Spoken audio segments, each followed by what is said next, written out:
Hello, bosses. Emily here with a super timely update. We have a virtual event coming in October 2021 that I really want you to know about. Even though we talk entrepreneur mindset and business practices, many bosses like you feel really connected to us here because we incorporate the woo into what we do too. And every October, we show up to really embrace our boss magic. On October 6th and 7th, 2021, we're going live with our second virtual gathering, an opportunity to set aside time for yourself to explore the connections between our creative businesses and our magical practices for those woo and woo curious amongst you.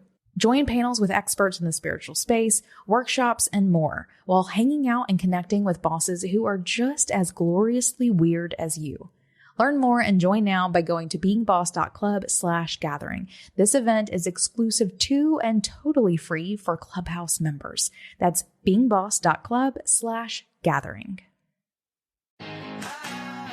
Welcome to Being Boss, a podcast for creatives, business owners, and entrepreneurs who want to take control of their work and live life on their own terms. I'm your host, Emily Thompson, and in this episode, I'm joined by Being Boss sound guy and frequent podcast companion, Corey, who's helping me dive into a comparison of market, audience, and community. 3 words that are often used interchangeably to talk about your customers, but are all very different words with incredibly different meanings.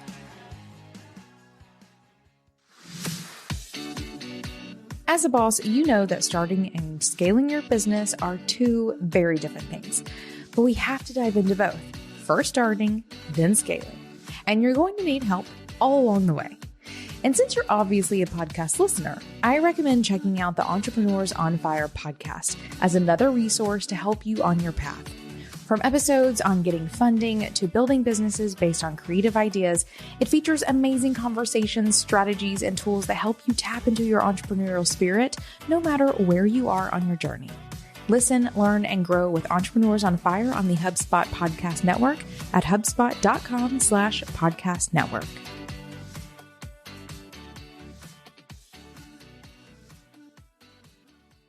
Welcome, Corey. I'm a podcast companion. I feel like Doctor Who companion. Oh, okay. In that case, that makes it a lot better. I thought you might like that. That's my new byline. Podcast companion. Podcast companion. Make a little name tag. Put it on my desk. Anyway, I'll get you one. We'll write it off. It'll be great. Perfect. Welcome back to Being Boss, even though you basically live here. Yes, this is my home. So companion is not one of the words we're talking about today. Well, maybe now it is, but I'm going to work it back in there later somehow. We're talking about market, audience, and community. And the reason this is coming up is because there seems to be a lot of confusion about the different groups of people that a business may interact with. For instance, your business may have 50 billion TikTok followers, but that doesn't mean that you have 50 billion paying customers. And the reason that this is important is because the way that you should be interacting with these different groups of potential customers should vary from group to group. So today we're talking about the difference between a market, an audience, and a community. And to start us off, can you tell us a little bit about why it even matters to begin with? I mean, I think you just started on it. I think first and foremost, I'm hearing it used interchangeably as if they are all the same thing all the time. And they are not. And I think if you're just using the words, it's fine. But I think because the words are getting mixed up, the concepts are also getting muddied because there is a very clear difference between your market, your audience, and your community, with customers even being almost like a whole other 4th subset. There are some Venn diagrams around for sure with some gray areas between them, but these words cannot be used interchangeably. And I want bosses to know the difference so that they can take people through their customer journey correctly and so that they can serve each individual group in the way that they need to be served and sound like more competent business owners along the way. So let's just dive into what I guess is probably the bigger one. And what is a market? Sure. So it's funny. This is probably the most common business term, right? Your market. But it's not one that we talk much about. We don't really talk about market. We usually just talk about, I guess, use the word or term dream customer. Whenever thinking about market And so I guess I'm bringing the usual dream customer term into the real business term. And so market is the entire pool of potential customers. So whenever you're sitting down and creating your dream customer profile or avatar, or, I feel like creative business owners is one of those business terms that we'll just sort of paint up to look like however we want it to look, basically. There are so many ways that our realm of business describes this, but your market is your entire pool of potential customers. It's anyone within the age range, the sort of professional capacity, the desire for what it is that you want, whatever that profile is. This is every person, every human being on the entire planet that fits within that profile. So I was actually going to like really base level example. If your business is a grocery store, your market is humans. Yeah. Because every human people needs who eat groceries. Food. Yeah. Okay. Right? Your market is huge. It is anyone who fits into your profile of a dream customer, whether or not they know who you are. If anyone's a Shark Tank fan, you'll know that the sharks get really annoyed whenever someone walks up in there and they're like, market share is $50 billion or whatever. And that's basically how much money every human within their market spends on the thing they're trying to sell. Not that they know who you are, not that they are actually buying it, not that they're interested in none of those things. It's a made up number that is fluffy AF, right? And so market is a fluffy word. It's anyone who is interested in what it is that you do. The idea of creating a niche business is to get a tiny market, right? Is to get like a tiny slice of the market who are incredibly interested in what you do, which is something that our realm of business often talks about, is like having a niche business with a very niche market so that your market isn't actually that big. There are pros and cons to that, 100%. But basically, your market is everybody who fits your dream customer profile. If you are a grocery store, it's going to be everyone who buys food, right? But it's also probably going to be everyone who buys food within a geographic area. If you're like a basic grocery store, if you're a niche grocery store, let's say you specialize in, organic fruits and vegetables, then your market is going to get a little more narrow, right? You're going to be everyone who's buying food in a geographic area who cares about organic fruits and vegetables. So your market is big, whether or not they know who you are. And it includes everyone who fits your dream customer profile. Okay, so let's use a different example. Let's use Almanac Supply Co. as an example. Who is your market over there? Who is our market? So this is sort of the fun part of like having an online business, right? We use the grocery store example where there's like a geographic location requirement. You're not going to drive 4 states over to go to the grocery store. Unless you like really love Trader Joe's and there's not one close to you. That's a thing. I've heard of people doing things like that. We just got one here, so I don't have to do that anymore. Right? But having an online business, you are not limited to that. Almanac is one of those things where we actually have both now, right? We recently did an episode about our opening of the retail store, which gives that geographic sort of barrier. But because we also pair it with online, that geographic barrier is no longer there. So yes, at Almanac, our dream customer is about 25 to 35, female identifying, though that is very loose. But if I had to define her, because most of our best customers are ladies, though rocks are genderless. And everyone loves crystals, which is my favorite. She has a great job, career she loves her house, wants to make it special and fantastic so that whenever she is there, she's enjoying it. And because we're online as well as local, because we recently did an episode about how we recently opened our first retail store, but because we're online, there is no geographical boundaries. So she can live anywhere in the world, which I think is great. And there's also this idea that she wants to fill her home with beautiful natural things. She wants to connect with nature and do some seasonal living embracing. Luckily, I think, because we are a rock shop who also sells candles, I don't have to define too terribly narrow. However, I know who our dream customers are. And whenever I'm doing things like curating our social media or creating our email marketing, I'm definitely having that dream customer profile in mind, even though it's left open enough that anyone who enjoys candles and crystals, which is basically everyone, can also connect with what it is that we're doing. So I'm sure we'll have a follow-up episode to talk in more detail about how to actually define your market and defining your audience and defining your dream customer. But initial baby steps, how can someone in any business or maybe a specific business define just in general who their market is? I love this practice of really just picking one person that maybe you have worked with before or was your customer previously that was totally dreamy, or someone that you would like to work with who is totally dreamy. How old are they?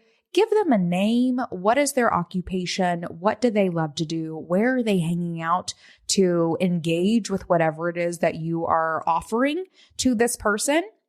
And just define this single person. And every time you're creating content or, marketing or whatever it is that you're creating a new offering, your next product, whatever it may be, keep this one person in mind.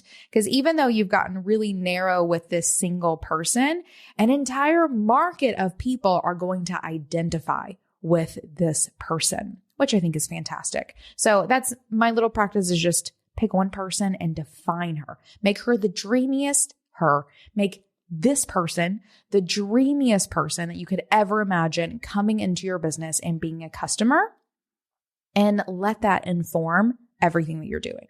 Perfect. So really the market is just the top level. Like, I'm picturing a funnel, like a pyramid, like an upside down pyramid. Yes. The top of it is your entire market. That's where everybody comes in. Actually, can I say, I feel like your market is actually like the clouds above your funnel. Whoa. Yeah, I know. Okay, sure. So that's the entire pool of customers, whether they know who you are or not. How do you actually market to that market? So you know that person and you know where they're hanging out. So what magazines are they reading? What social media platforms are they on? What blogs are they reading? What podcasts are they listening to? What TV shows are they listening to? Where are they consuming and seeing things where they could bump up against what it is that you are doing? Right? Whenever you know this person, you know those things, and then it's your job to show up in that place. So you just mentioned, your market is that entire pool of potential customers. Your goal with your market is to market to your market, right? To make them aware of you and what you do. So you're like gathering the cloud dust from above your funnel and sucking them into your funnel. I don't think this analogy is carrying over, but I think I think we just need to go back to the upside down pyramid, but okay. Right? So anyway, your goal is to find where they are and go to that place. Make sure your brand is there so that they see what it is that you're doing. Have a call to action, whether it's visit your website, click this link, go to the store and buy me, whatever it may be. It is to appear in those places and make them aware of what it is that you're doing. Okay, so that's a good segue, because you just mentioned once you find your market, you're sending them to your website, but that's actually where they become your audience. So who is your audience? How do you define that? Your audience are the people who have seen you, who know what you're doing. So you can even think of, let's say you're Beyonce. Okay. Doing a concert. Your audience, Beyonce, this is not the best example. Everyone knows who Beyonce is. I know. Everyone is Beyonce's audience. So let's say then you are an up and coming artist in a small town, right? The room has you're playing at a bar. The room has filled with people, and those people are your audience. They are aware of you, that you are standing in front of them singing your songs. The people who are milling about outside are not your audience. That's maybe your market. Those are just other humans in the world. Once people become aware of you, once they are standing in front of you or you are standing in front of them, they become your audience. Once there is that level of awareness, they become your audience. They are still part of your market, right? This is where the Venn diagram comes in. Right. This is like a little circle. This is like not quite a Venn diagram. Like you have a big circle of your market and there's a little circle within your market that is your audience. They're still your market, but they are a subset of your market. They are your audience. So this is where it can get really Venn diagrammy or just a little gray area where sometimes you will hear your market called your target audience.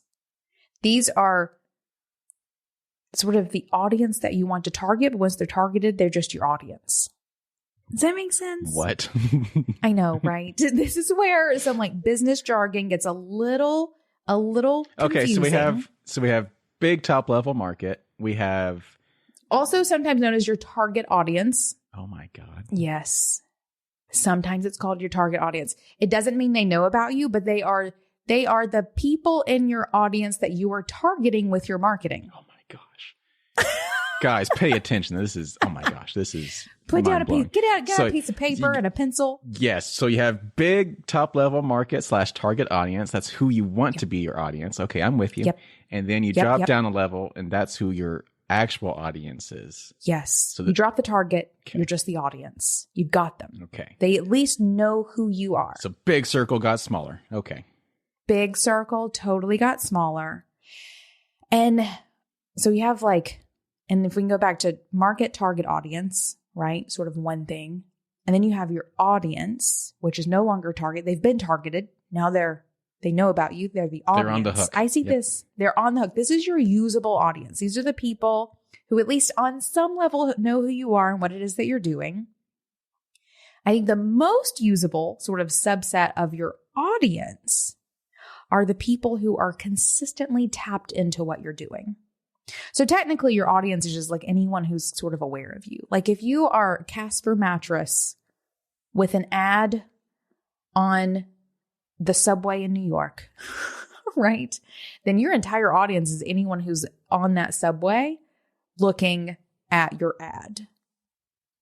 However, the people who leave the subway and follow you on Twitter are an even more usable portion of that audience because they're not just seeing you on the subway, I almost called the metro, how Euro am I, on the subway in New York, but they're actually seeing you beyond that ad space. So there's it is very middle of the funnel. Actually, that's actually very top of the funnel. We're using multiple. Okay, so let's actually continue that match. We're done with the grocery store. Let's go to the mattress store. Yep. So the mattress store's market / target audience is any human that would ever sleep on a bed. Their audience are people that are in need of a mattress, like they're going mattress shopping, right? Or might someday, which is basically. Oh my gosh. Right. You just got to keep narrowing and sorry if this is confusing everyone. This is probably why everyone's using all of these words incorrectly. But what I really want you to know is there is market, sometimes also known as your target audience. Also anyone that falls within the parameters of your dream profile. Once they know who you are, it is your audience. A very usable portion of that audience is going to be people who are consistently following you. So they're on your email list. They follow you on social media. They read the magazine that you advertise in every quarter, right? They are consistently seeing you. They are plugged in. And your goal at this phase, once people know who you are, is to convert your audience into your customers. It's also to keep your customers as a part of your audience. Because once people are bought in, if they stay in and stay interested, you provided such an amazing service that they are still a part of your audience. They haven't left because they were annoyed. Then they become audience generation engines. Inbound 2021, hosted with love by HubSpot, is taking place online from October 12th to 14th. Find inspiration, explore the custom digital platform, grow your network, and learn from global industry leaders across business, marketing, sales, and customer success. Featuring exclusive breakouts and spotlight conversations from Oprah Winfrey, Spike Lee, David Chang, and more, you can access groundbreaking tools and ideas safely from wherever you are with this 100% online experience. Featuring 3 full days of events with leaders from the world's biggest brands, save your spot at Inbound 2021 today with a free starter pass to access all spotlight conversations, or upgrade to a Powerhouse Pass for full access to breakout sessions, curated meetups, on-demand content, and more. See the full Inbound 2021 lineup and register now for free at inbound.com. In my experience, bosses at some point or another want to teach what they know. And if you find yourself in that position, I encourage you to check out Podia. Podia is an all-in-one digital storefront where you can sell what you know in the online world through courses, memberships, downloads, and webinars, all in one place. Sign up for Podia and get a 14-day free trial with no credit card required, and get 15% off for life by going to podia.com/bosses. Okay, so good, because you mentioned converting audience into customers. How does community play into this? What is the community? What is the difference between a customer and a community? Okay, customer. Okay, let's go back to audience and community really quickly, because these are the two that I see interchanged the most, especially in, creative information product, like our realm of businesses. These two are getting confused a lot. People think that their audience is their community, or they think their community should be treated like their audience. And they are not the same thing. And this is where people, I think, start messing up with how it is that they are continuing people down that customer journey. They're getting these two pieces mixed up. And there is also that extra layer of customer, because this is where things get very Venn diagrammy, because an audience member can turn into a customer and never become really a member of your community. And basically all variations of that amongst those three. But let's talk about community specifically. Your community is a group of people who are interacting probably without you to engage deeper around your brand and what it is that you are offering in general. An audience isn't necessarily interacting with each other, right? They are just watching you. They're listening to you. Sure, they may be like in Instagram comments together, right? But they may not be actually speaking to each other. Everyone is speaking to you. Whenever you have an audience, you are building an audience. It's like one person at the top and then a sea of people underneath. That are all individual molecules not actually touching each other. So it's like if your business is a band, like you're a rock band or something, your market is anybody that's listening to music. Your audience is people that maybe like your genre or know who your band is. Your community is like that little fan site on the internet that is not organized by the band, but they all have a common interest in your band and they want to talk about you. Absolutely. And other music similar to yours, right? Like they have found each other in this commonality. And it could be an unofficial fan site. It could also be an official fan site, which is where the sort of a community can split in two. It's either unofficial or official. Or it's just a subreddit. Or subreddit, indeed. Right. And so community is this really interesting thing. And a lot of people do get the two confused. People will be all high and mighty on Twitter, right? Thinking that they're speaking to their community or, that they're building community, but really all they're doing is building an audience. They're not actually giving space or haven't actually fleshed out their brand and their message and their products enough for it to be forming offshoot communities. And so there's some confusion that I see. And I'm also very guilty. It's been lots of years of me seeing these things, of really understanding that each of them has a place in the customer journey and within business models. I mean, every business has a market, period. That's why you're in business. There is a group of people in the world that needs what it is that you are creating, or else you don't have a business, right? Audience is what we should all be building. We want to be taking our market and pulling them in and making them aware of what it is that we're doing. Community is an option. Community is like a whole other beast. And it also, though, might happen whether you make the option or not, right? Groups of people can get together and talk about what it is that you're doing. And I have a couple fun examples of this. But I don't want bosses to get confused as to the difference of building an audience, of you being the expert, of you creating a thing that pulls people in, that makes them buyers, that makes them want to buy you, makes them interested enough in following along that one day they will become buyers. That's your audience. That's what we all need to be building. And what you think is building a community, because those two things are not the same thing.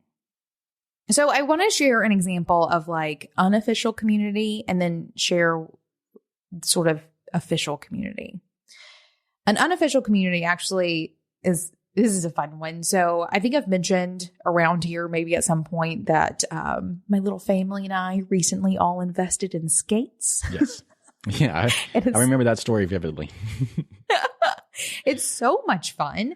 Absolutely love it. So, and just as much as skating is, going to buy skates was the most fun I have had in so long. It was like, if I could just go buy skates once a week, it was so much fun. And to make it even more fun, there is a female-owned business in Chattanooga that makes amazing skates called Moonlight Rollers. Highly recommend to anyone who's interested in a pair of skates. Very cool designs, very cool company. Love it all. Local to Chattanooga. So whenever we went to go buy skates, me and David and our friend get in the car, go downtown, go to the shop, in there trying on skates. The woman who was selling us skates was so fun and so cool. And we're talking about like all the places that they go skate and just really trying to dive into the culture here, being skaters, I guess. And while we're trying on skates, this guy that we know from this place that we go have dinner came in to buy his skates. And so we saw each other and recognized each other, and he's trying on his skates and we're skating around the shop and having the best time.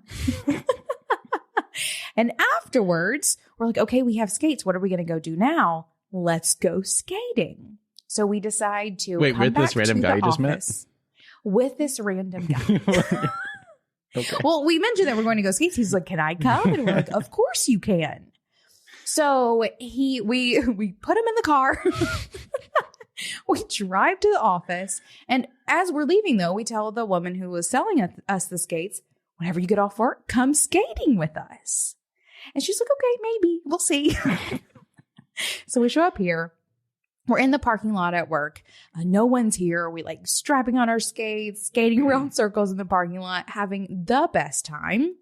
The girl who sells us the skates shows up. We're all skating in the parking lot. Total Moonlight Roller community moment that had nothing to do with, well, I mean, I guess an employee showed up, but she's just there to skate. At that point, she's totally community. She's not working. She didn't put this together. Right? She's just delighting in the fruits of community. But she's nurturing her community of roller skaters, which is Indeed. Super important when you have a community, because that's how you build loyal customers, which is the goal, right? Yeah, it totally is. So that's a way of like having your brand be so deep and involved and not shallow, which is literally the definition of deep.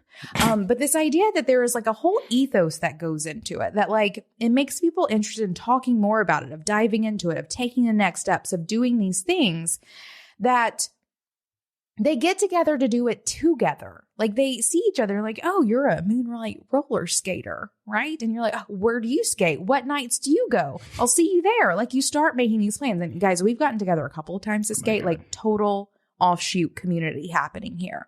That has nothing to do with the brand. It is not being officially organized by any means, but a little community has formed. And I don't think I will ever buy another pair of skates. like another brand of like also I was going to say, you're going to be buying a lot of skates. Loyalty. Yeah. I told you I want to go skate shopping. That's all I want to do.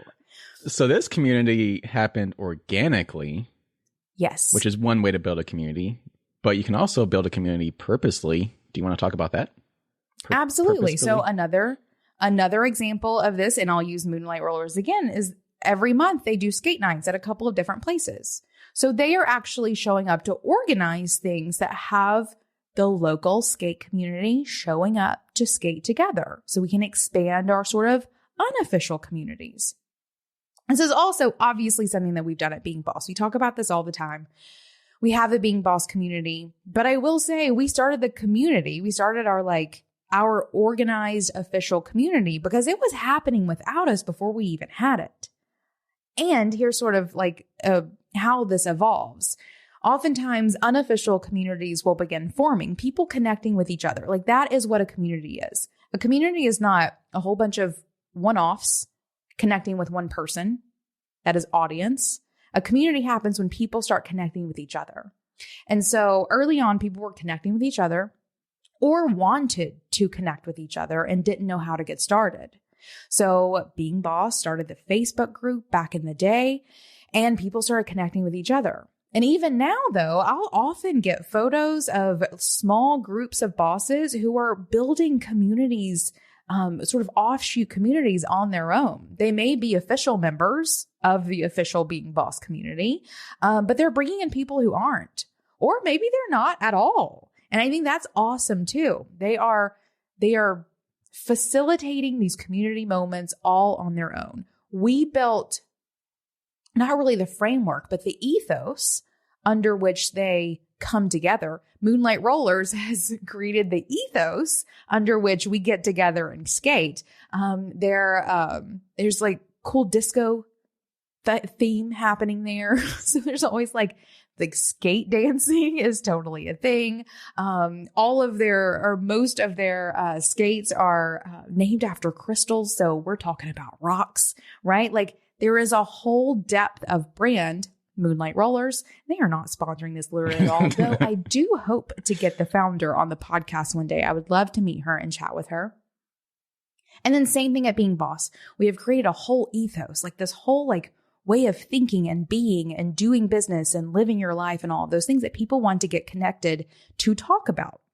And so the Being Boss community came from organic community wanting to become more organized and central. But even with this central official Being Boss community, there are other offshoots that happen. I know that there are so many little masterminds, these group meetups.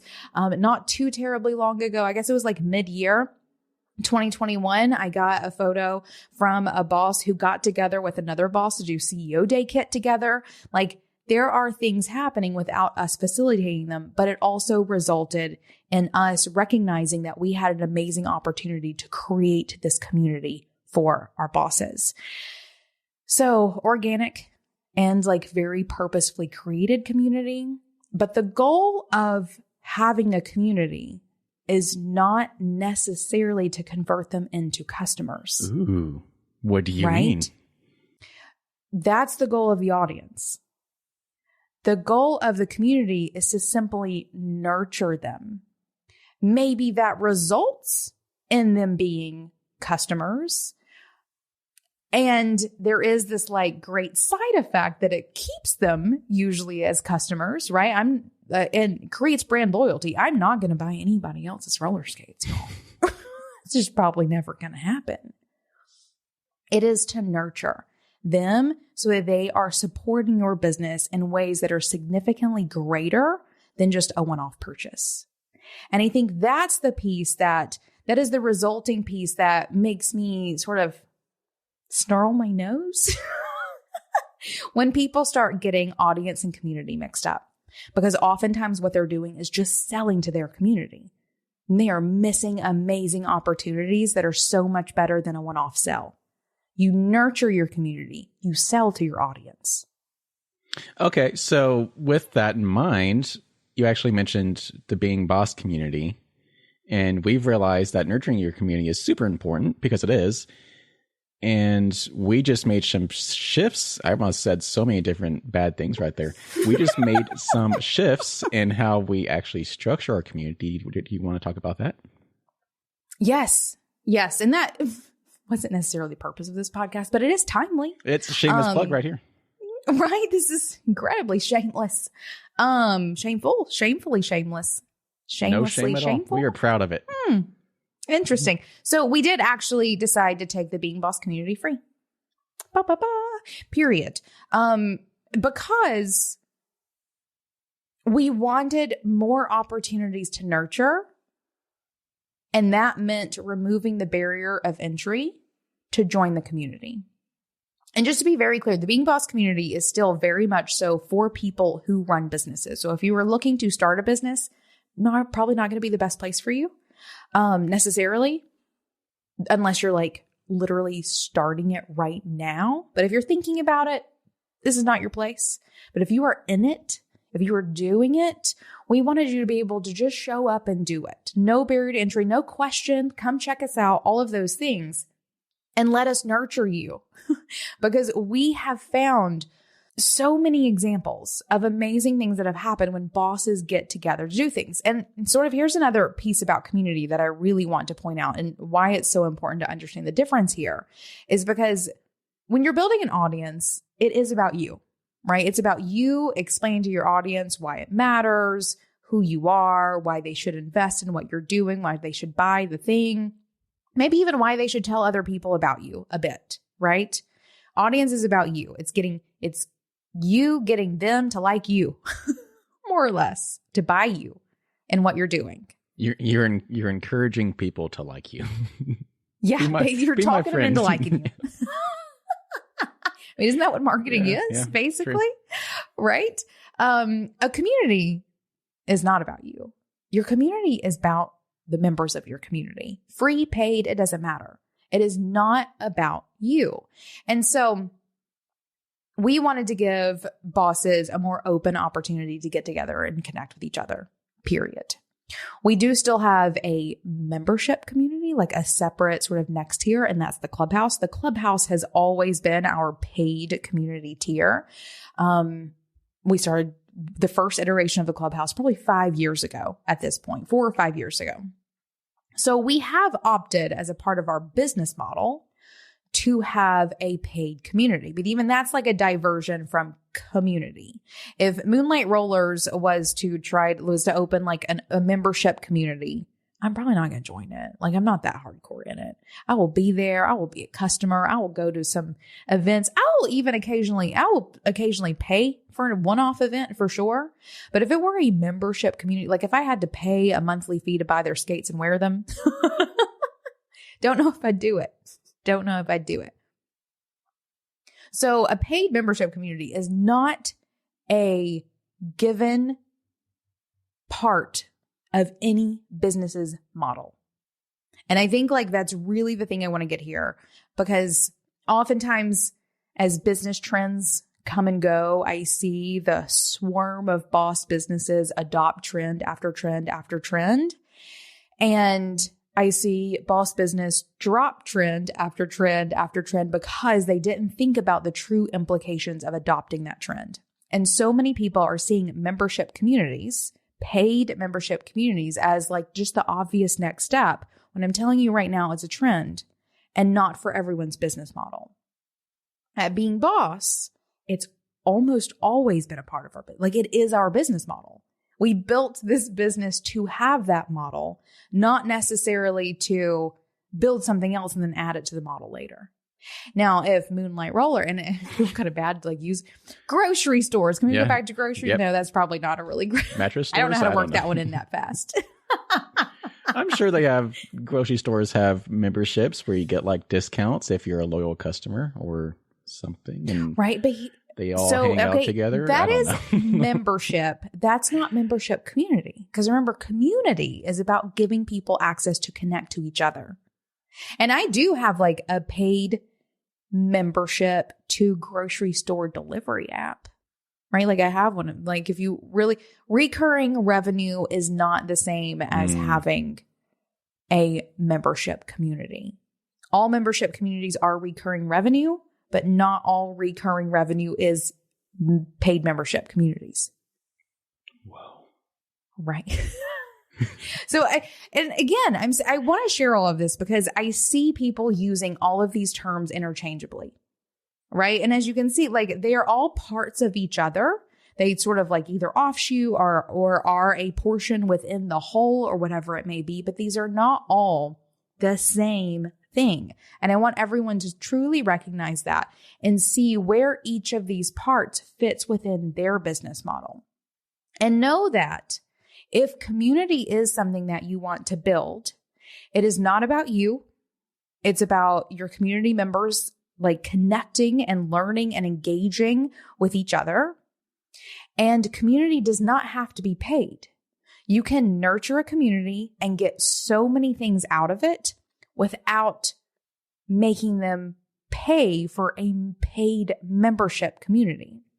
And if you decide to opt for a paid membership community, know that you're adopting a whole business model, a whole way of being and doing in your business that you better think through very thoroughly. It's a whole thing. And then if I can offshoot one more time. I mean, you may. Right? One more time. I've mentioned several times that community is not about you. Community is about them. It's about them connecting with each other under the ethos or under the brand or under whatever it is that you have created. It is not your community. And I was having a conversation recently with a fellow boss. Hey girl, hey. Who's totally going to recognize this. Okay. As I talk about it. Who built a community because she wanted a community. She wanted to surround herself with these people to get the support. And once it grew to a certain point, and especially once it became a part of her business model, so it became a paid membership community, she lost the benefit that she initially went into for herself. Because at that point, it's not your community. You are leading the community. And guys, it's always going to be lonely at the top. So if what you want out of a community is something for yourself, be careful, I think is the best thing I can say. And I think in those situations, keeping, especially if it's around the brand that you've created, keep it small, keep it personal, and don't monetize it. If the benefits that you want out of it are personal, emotional, creative, if it's support that you need, that's not money. So be very mindful as you are building your community as to the benefits that you want out of it. And know that if it's dollar bills, it's likely not going to give you any of those like touchy-feely things. And I say that as someone who I love the Being Boss community. I am often in our platform. I am chatting with bosses. I have very great connections to several bosses in that space. However, because it is a space that I lead, I can't go in there bitching about my business stuff. That's what our Team Slack is for. Right. That is what the Team Slack is for. I can't go in there in the same capacity that the community members can because I'm leading it. I'm setting the example.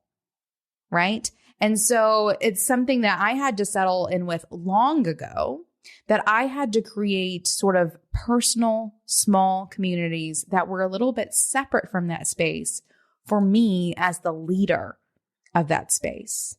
And I mean, I came to terms with those things a long time ago. And I will say, perfect example of this. Online community is one thing. Let's talk about my events. Guys, I love Being Boss vacations. Love them. And I miss them so much. Rest in peace. But I will also say, what? Rest in peace. No, they're going to be resurrected. They are not dead and gone. They will rise again. Very excited. But similarly, whenever I'm at an event, which is a very real world bringing together of a community, we do it to bring the community together. Whenever I am doing those sessions, I'm leading them. I'm there in a very different capacity. It is not, usually the first dinner that we have before any of the events start. Yeah. And usually like the last dinner when the event is over, those are the parts when I get to revel in my community in the way that I most want to. And so even something like that, like otherwise I am on. And I've been to events where, you know, the leaders of those events decide to be a part of the community and it's unprofessional. It's usually very messy. It sets weird expectations. It's a little odd.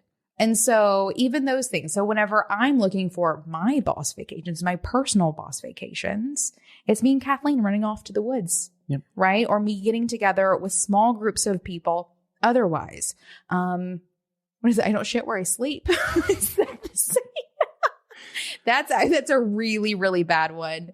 Nothing about this is shitting or sleeping by any means, but there is something to be said about separating what is a part of your business model and, you know, how it is that you are positioning yourself within those spaces, and recognizing that sometimes you need community outside of the community that you're building. And we are bringing vacations back. Emily has it on our planning docs. She's been talking about it every single week. It's just we're waiting for the right time, the right climate in our planet for that to be feasible. But it is coming back, people. We're gonna. There's so many layers of meaning there. Climate of our planet. Yes. But indeed, one day, everyone join our email list, beingboss.club. As soon as we feel good about doing them, we will bring back boss vacations for sure. You could sneak up on me on those like after event dinners and see me really let loose. Bring your cameras. No, not that. Just your eyeballs. One time use only. Okay, so before we wrap up, I had a little question that came to my mind that is not on our agenda. So to sum up, the goal of your market is to turn them into your audience. The goal of your audience is to turn them into your customers. And the goal of your community is to nurture them to support your business. But can you use your community to turn them into your customers without pissing them off? Absolutely. Absolutely. And this is one of those things where, I mean, I think you should not piss them off, obviously, No, but like do that. You should be, so your community is going to be a like very concentrated group of dream customers, right? I mean, they are your biggest fans. Not only will they buy you, but they're going to hang out too. Because usually your community is people who have bought you. Sometimes they won't be. Like, actually, my kid chose not to get roller skates. She wanted blades. Right? She's a cool kid. But whenever we get together to skate, having our little Moonlight Roller community nights, she's still there skating. She still loves them. She thinks they're great. In the future, she will probably get a pair of skates. She's a little jealous now. Right? So absolutely. She's part of the community. Is this a solid example? I feel like it might be. We've definitely had people. There are people in the free Being Boss community who have not purchased anything from us yet. That's true. Right? So there is a goal to have people become customers. Again, we're still a business. You are all still a business. You can and should sell to your community. You just got to be a little different about it. It needs to be special. It needs to be purposeful. You need to be building the things that you are building, making the things that you are making for your community because they are your dream customers. And if you are not keeping them in mind, you are turning your back on the people who could make or break your business, right? More or less. So yes, you can and should. So whenever we do the next Being Boss vacation, guess who I'm going to tell first? The Clubhouse, number one, for sure. Paid community. They get first access. First tickets go to them. If they all buy them, or if they buy them all, then it's going to be a Clubhouse vacation, and that's going to be a ton of fun. Any leftover tickets will go to the community, and then we'll release them to everyone else. Same thing with Moonlight Rollers. I'm now going to know when the best new stuff comes out because I got the connections. Oh my God. Do you have like a platinum membership or something? No, I don't. And we're going to send this one to them and be like, look, obviously Emily's a fan, y'all. can I like be an influencer? Can I be a skate influencer? Guys, I'm awful at creating life content. So they should not do that. I would not recommend that investment. Anywho, so yes, you can. Yes, you should. And I think, and around you should, I think too often though, people don't sell to their community for long enough that expectation is just gone. Like we're never going to get sold to. And then they do sell something to them and they're called sellouts. Okay. Right. As long as they're not doing it in a sleazy way, it's a good avenue for converting customers. Yes, I think so. You don't have them gathered to continue to sell. I mean, you do, again, you are a business. That is not purpose number one. Purpose number one is nurturing them so that they continue telling their friends and sharing and loving what you do. Purpose number two is that they're also going to buy the stuff. I have learned so much this episode. I thought it was all like straightforward, like, oh, markets, target audiences, blah, blah, blah. But no, I just learned so much.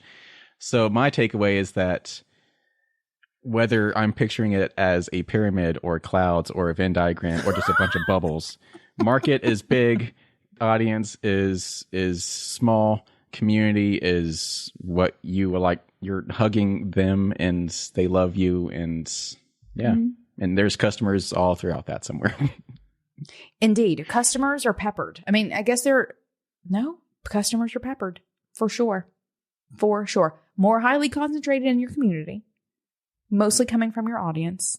I mean, because your audience is also your market, that's like where things get peppery. But yes, for sure. Any final thoughts? I think I want to leave everyone with, yes, that beautiful illustration you just made, or rundown, I guess, of what we talked about. But also, I think when you understand the difference, make sure that you are not getting your audience and whatever you are currently calling your community mixed up.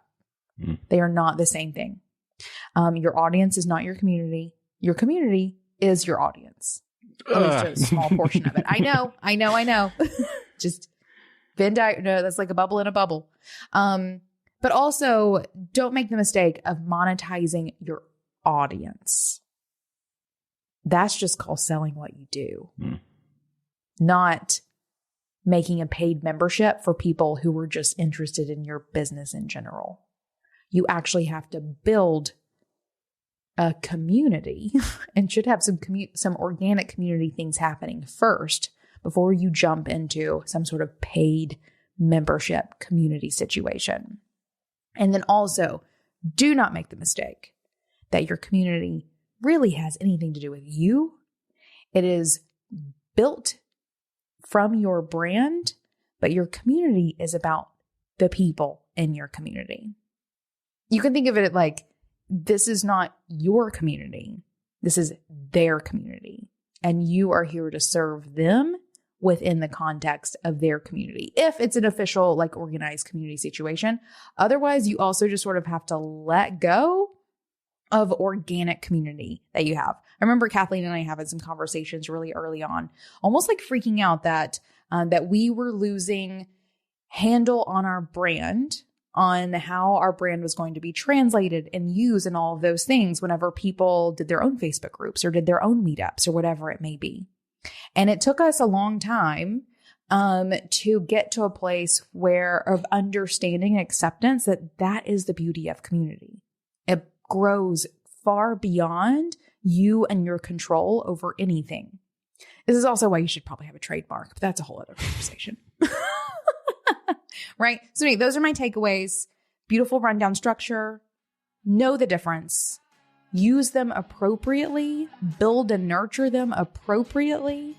And only dive into paid membership communities if you actually want to make that a part of your business model that's going to require tons of processes, tons of nurturing, and a lot of you letting go your hold over your ego and all the things and really just focusing on your people. If you can do all that, you got it. Otherwise, focus on that audience. Build it, and everyone should be. Build your audience. Tell them all why you're amazing, and just get them to buy your stuff. That's the goal. That is the goal. This episode is brought to you by FreshBooks. There's a lot to love about being your own boss, but it's likely that trying to figure out your financials on your own isn't one of those things. Luckily, there's FreshBooks, the all-in-one accounting solution that's built for business owners like you. FreshBooks takes all the not-so-fun parts of running a business, from building and tracking invoices to organizing expenses and managing online payments, and automates and simplifies them, saving you up to 11 hours a week in the process. Just think, what would you do with an additional 11 hours a week?